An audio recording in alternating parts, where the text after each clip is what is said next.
May kipagpulong lang yan in February 19.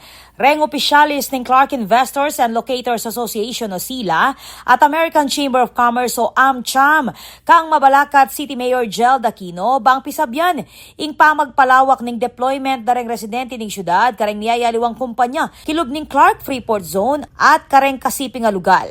Kabilang karentina agon keti dina Dr. Frankie Villanueva, past president ng SILA at Albert Sapin Jr. ng AmCham. Aparehong pepasyag suporta kareng programang Mamye mas marakala oportunidad o obra para kareng Mabalakenyo.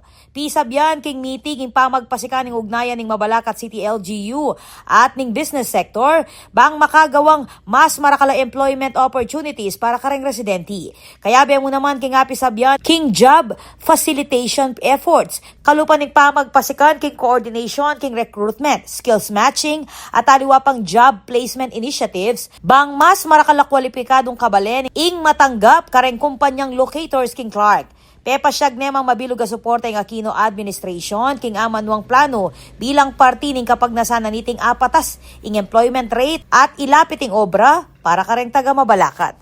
Ako po, Patricia Mamangon para king News Force Pampanga. Balitang tutuking balen, susuyo.